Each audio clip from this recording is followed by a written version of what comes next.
Is it ever okay to clean a coin? That's a great question, and it's one that is asked all the time of numismatists, especially by people who are maybe a little bit unfamiliar with the hobby of coin collecting.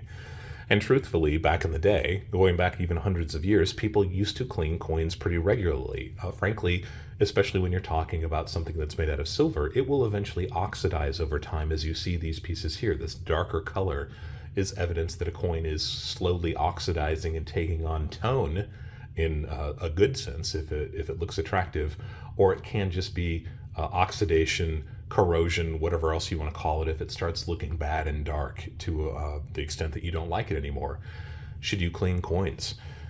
My answer is no. Don't clean coins. And if you are new to the channel, my name is White Cross, and I'm glad that you are with me here today. I want to thank you for spending some time with me. If you are one of my returning subscribers, thank you guys as always for being with me here again. You know it's important that you're here with me. I appreciate you, and I appreciate the time that you spend with me. If you are new to the channel, I like to begin each of my videos with a simple disclaimer. I'm not a financial analyst. I'm not trying to offer you any kind of financial advice. I'm simply trying to share some of my experience having bought and sold precious metals and rare coins for the last 30 or 40 years, really almost 50 years when it comes to coins. And if you are new to the channel, I like to begin each of my videos with a concept that we can kind of work back into the subject matter that we're talking about. So the subject matter of this video is going to be a concept called the pocket piece, and that's what we're going to talk about, pocket piece. This is something that's probably been done since essentially the beginning of coins going back thousands of years, but in its purest sense, a pocket piece is simply an interesting coin that you keep in your pocket. You know, you wake up in the morning, you get dressed, you grab this coin off the counter with your cell phone, your 9mm, your cell phone, and whatever else that you usually carry on your person, and you pop it in your pocket. It's a way to always know that you've got some money on you in some form or another. A lot of us love having precious metals. Those stackers out there, it's in our blood. We know this. Having a pocket piece, especially if it's a big silver pocket piece, kind of a fun thing to do, right? It's a conversation starter. If you take it out in the middle of a meeting or over lunch with friends and somebody sees it and asks you what it is, you've got an immediate way to start talking about something that you're passionate about, be it precious metal stacking or coins or whatever else it is. It's just a fun thing to have, and it's something that goes kind of hand in hand with our hobby. I am a particular fan of the 1921 peace dollar. I've got an example of it here. 1921 peace dollar. You've heard me talk about them before, probably. The 1921 peace dollar was a first year type, so the first year that they made the peace dollar, and they used a very high relief form of this dollar. So the die was deeper carved, and they used more pressure. And the result was that the design really kind of leaps out at you. It's kind of a deep dish design on the outside. The devices are brought forward. It's called a high relief. And because they looked a little bit different, and because this was a period of time, you know, after World War II, but before the Depression era, so Americans, probably mostly American men, had a little bit more spending money. They actually had some money they can set aside. Having a nice big silver pocket piece like a 1921 peace dollar, just kind of a great thing to have in your pocket. Unfortunately, a pocket piece gets worn. That's the nature of a pocket piece. Over time, the device, the details all start wearing away, and it's the contact that they have with the fabric of your body, of your clothes. And it's also, if you've got other change in your pockets, maybe a set of keys in your pockets, those all bump together over time. I mean, that's truly how coins pick up wear when they are circulated, and it's no different for a pocket piece. In fact, it seems to be kind of accelerated with a pocket piece. Pocket piece, just a coin that you're wearing in your pocket, that you keep with you in your pocket. The 1921's my favorite dollar, probably my favorite dollar coin, and I have seen hundreds, well, maybe not, let's call it dozens, many, many dozens of 1921 peace dollars that have turned into pocket pieces, and some of them make me a little bit sad. These are a beautiful coin, and they've been worn down to the point where you can barely even tell what they are. There are some specific tells to a 1921 peace dollar that is different from most other coins. So if you're one of those people that pursues those really low grade certified silver dollars, some people chase those low ball sets is what they call them. The 1921 peace dollar is a great piece to buy because there were so many of them that were used as pocket pieces. And the wear seems to be so extreme on some of these, but because these were high relief coins, you can still tell, even in a very dramatic state of wear, that that coin is a 1921 peace dollar. Interesting concept, a pocket piece. So why am I talking about pocket pieces? I'm going to share an experience that I had recently with you, and I'm asking for your opinion about this because I'd really like to know what your thoughts are. And we're going to touch on things like the ethics of coin cleaning, and we're going to talk about pocket pieces a little bit more. And I want your help with something. I want you to kind of give me some guidance. And give me some criticism too if you want to. So about 8 or 10 months ago, one of my local dealers had a 1795 Mexico City 8 reale. Shock. For those who are familiar with my channel, you know that I love Spanish colonial coins, those 8 reales. The coins that our own silver dollars were really based on. One of my favorite pieces. So my dealer knows that too, and they showed me this 1795 Mexico City 8 reale. I turned it down originally. And if you can't tell in the image, and unfortunately I didn't take any video footage, I really should have, but in the image you can see that this coin is very highly reflective. It's almost mirror-like. And that's why I opted not to buy it when I was first shown this piece. This piece looks like it's been buffed on a mechanical buffing wheel to the point where it was almost mirror bright. And it's a shame because, as you can see in the detail on this image, this was a really beautiful coin in a very high state of preservation. I might even have called this an MS61, maybe 62 on the Sheldon scale of 1 to 70.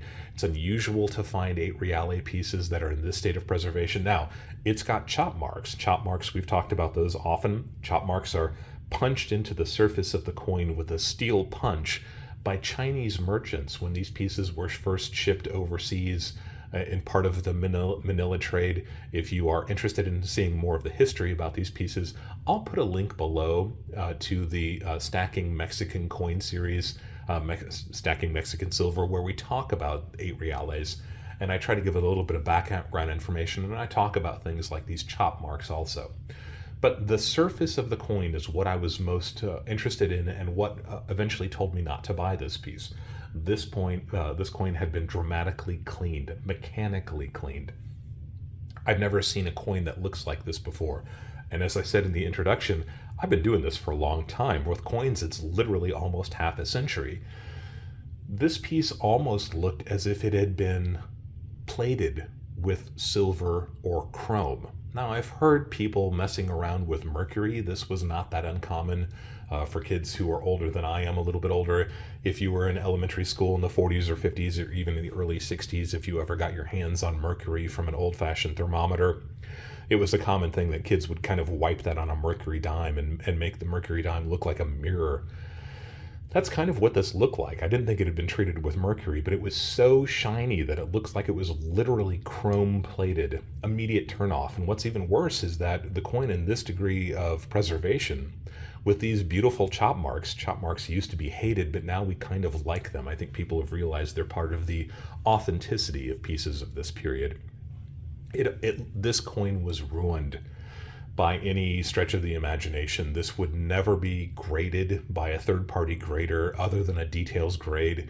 It just looked problematic. But I think my dealer kind of recognized that, and they cut me a pretty good deal on this piece. I doubt that I paid more than twice the melt value of this piece. And I took it home, and it sat there in a 2x2 flip on my desk, and I looked at it once in a while, and it just kind of made me sad because I love these series, and I love coins with chop marks, and I love an 8 reale with this kind of beautiful original detail left in it. Like I said, a high state of preservation. But the cleaning, whatever this person had done to it, had ruined it. And I sometimes think that maybe this had been used in maybe a school play or something like that. I alluded to the idea that chop marks were not especially popular when I was a young numismatist way back in the 1970s. And pieces with chop marks in them, these 8 reales with chop marks, were often discounted to the point where they were just a silver novelty that dealers would get rid of as quickly as they could. Makes me wonder if possibly it was used in a school play. Some kid was playing Alibaba and the 40 Thieves or something, so the dad took a bunch of junk coins out of his collection and plated them with silver somehow, electromagnetically, or whatever the process might be, polished them really well first. And that's what this piece looked like. So it sat there on my desk making me sad. And I see myself as a custodian of coins. I talk about that a little bit in the World of Coin Collecting Series Volume 4, that is coin grades and coin grading. I feel like we are custodians of the coins that we have while they are in our possession. And we don't last forever. So eventually these coins will pass from our hands and go on to the next person. I kind of feel like we should do no harm to these pieces while we have them.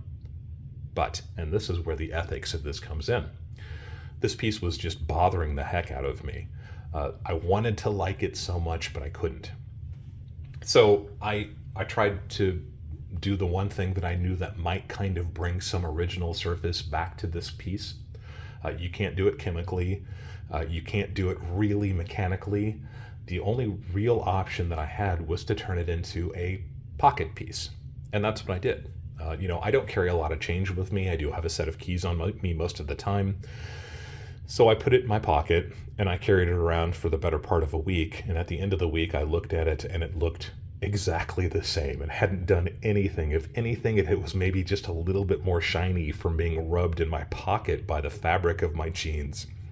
A complete failure. And I put it back in the 2x2 flip and I put it on my desk and it sat there glaring at me, making me even more mad and depressed that I had bought this piece that was never going to look natural, was never going to look like it's supposed to. And it sat there, and it sat there, and it sat there. And then finally one day, out of the blue, I got the idea that maybe if I were to scuff this piece up first, then I could pocket piece it, and maybe some of the original wear that's supposed to be on the coin, instead of looking like it was carved out of, molten glass or something, it would start to look like it was supposed to again. So that's kind of what I did. I have a Dremel tool. It's not a real Dremel, it's a knockoff, but I've got one that's kind of like it. And, this was the lightest grade grit wheel that I had. This is a polishing or scuffing disc. It's about 400 grit. So I took it, plugged it into my Dremel knockoff, and I very, very lightly scuffed up the surfaces of this 8 reale. And I had reservations, and I felt a twinge in my gut the entire time I was doing it. It's so ingrained in me that I don't want to do any damage to the coins that are in my possession while they are in my possession, that I just couldn't stomach what I was doing. But I know I'm a big baby. I got through it, and when I was finished with it, it looked pretty bad, to be completely honest with you. It didn't look like it had before. It didn't have that just ridiculously mirror brilliant finish to it that looked like it was a 1956 Chevrolet bumper. But it definitely looked not good. It was definitely not good. So from there, I decided to put it in my pocket and see if pocket piecing would work after I'd kind of scuffed up the surfaces and broken all of that unnatural stainless steel look to it. 1795 Mexico City 8 reale. It's interesting to me because I like these pieces that are before 1800. And 1795 was a great year for coins and a great year for coinage. 1794, the first American silver dollar was made. But it was a very small mintage. If you were a coin collector, you might know that the 1794 only had a mintage of 1,758 pieces. It was almost really a showpiece, a display piece to show what our young nation could do. But of course, we didn't really have our act together until 1795, the same year as this 8 reale. 1795, probably the first real silver dollar made for circulation. We made 163,000 of them. So, 100 times as many, almost. That was something that was designed for circulation. So they circulated concurrently along with our 1795 8 reale. Who was president in 1795? George Washington.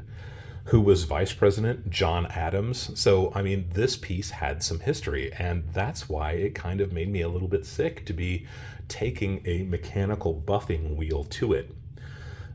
Just so you know, the 1795 silver dollar or 8 real is still legal tender in the United States all the way up until the 1850. We've talked about that a lot.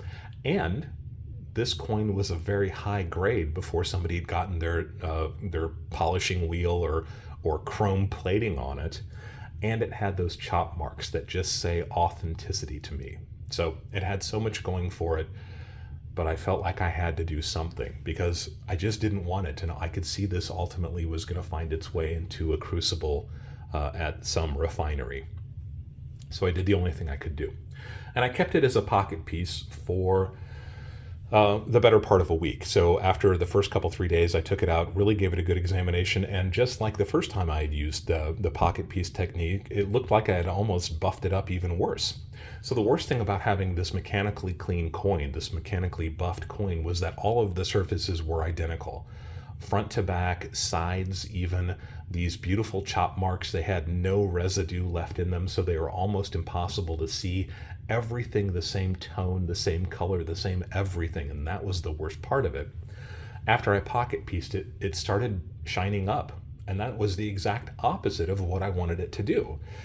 So I thought about it a little bit more and was going to put it in a 2x2 flip and just put it in a drawer somewhere and stop thinking about it. But I decided to go one step. I'd already roughed it up with this mechanical device. Once you've done something like that, you can't possibly submit it for grading to a third-party grader. They would look at it and laugh. If you were lucky, you would get a details grade, but it's clear, especially if you're using a loop, a 10 times loop, the eyepiece that we use in coin collecting, that this piece was ruined. It had no value. So with nothing else to lose, I put it back in my pocket, and this time I carried a few more coins with me, and every once in a while I put it in my pocket that I have my keys. Keys a little bit more sharp-edged steel. They're, something that has a little bit more of an abrasive nature to them than maybe a copper coin or a nickel coin. And after 3 or 4 days, I actually started to notice something. The coins that the 8 reale was bumping up against were actually imparting bag marks, or contact marks as we call them, and that was breaking up the unidirectional lines that the buffing wheel had given this. So the surface, instead of looking like everything was just scrubbed in one direction or the other direction, had contact marks that were going left and right and up and down, and those contact marks were breaking up all of those striations that screamed mechanical cleaning. And it looked like it might actually start to work. So I wore it for probably another week, always cognizant of the fact that it might just be polishing the coin too. I certainly didn't want that to happen. But I set it aside. And I liked the way that it looked. So I was being judicious with it. I didn't want to go too far with it. I wanted it to, kind of start to pick up some natural oxidation to it, some natural tone.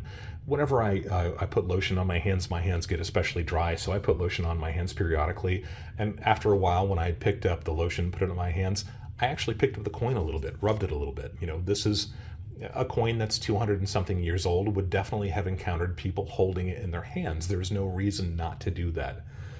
And all of it seemed to start adding little tiny elements here and there. A little bit of dirt from my hand was starting to make those chop marks reappear, where they had all looked like they'd almost disappeared from the buffing, starting to fill in those lines, those contact marks breaking up all of the lines so that they didn't catch the light quite the same way, looking a little bit more realistic. Even the contact with the material of my clothes seemed to soften some of the harshness. And then it started to pick up a little bit of oxidation. Instead of looking like a mirror or pretty close to it, it certainly had wiped away most of that chrome look when I had buffed it, but it was still quite bright. We would call it white in the coin collecting industry.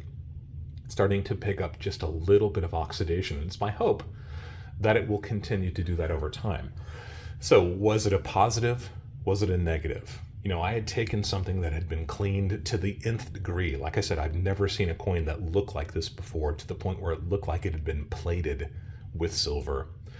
And I turned it into something that didn't look quite as painfully cleaned to my eye, but the ethics of doing something like that keeps on coming back to me. Is that an ethical thing to have done? I have no, feelings that I'm never going to be able to pass this off to somebody, and I wouldn't do that anyway, as an original surface coin.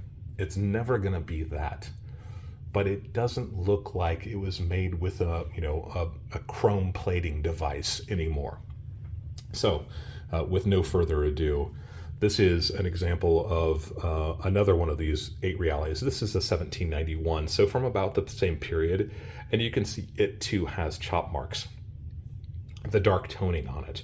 This is a piece that saw use. This was a piece that saw wear, so I just wanted to give you something to kind of compare it to.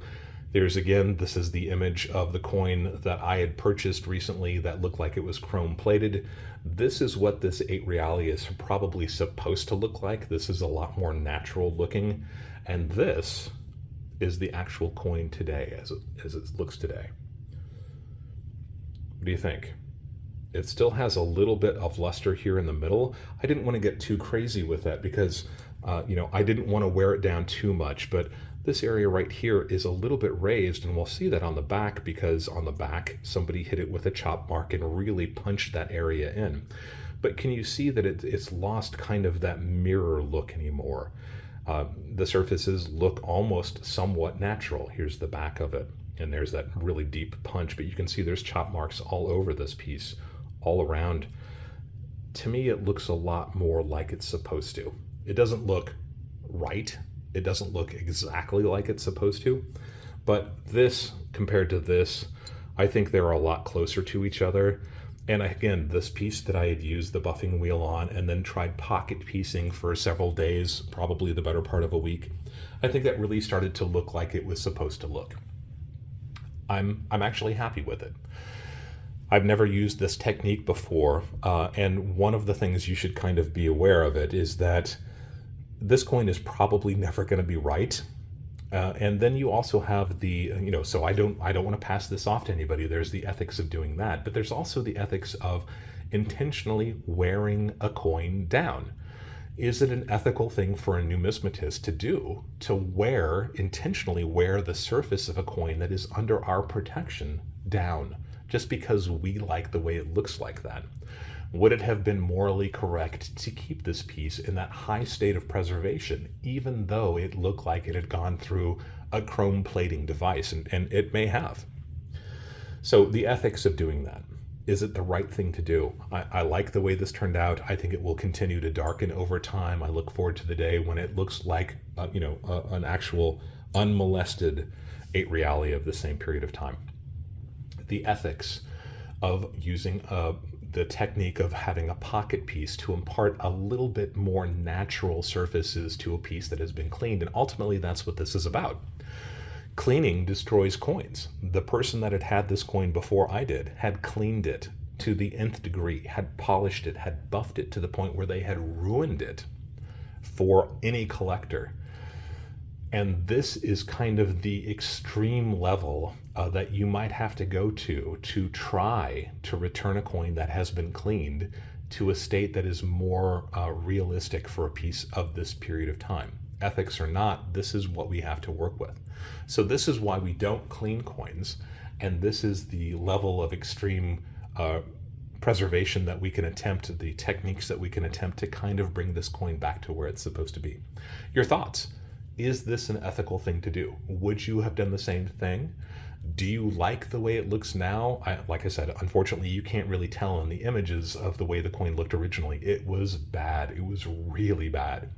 So would you have done this? Would you have not even bothered? Would you have ever even bought the piece? Let me know your thoughts down below. But I do have another question I'd like to ask you, and we're going to go into a little bit more detail there. The same dealer recently, just a few days ago, I was in their shop and they had this piece in the display case, and this is the piece that it was. So if you've seen the video on crowns, and I'll put a link to that video also, you know that I love crowns. You probably love crowns too.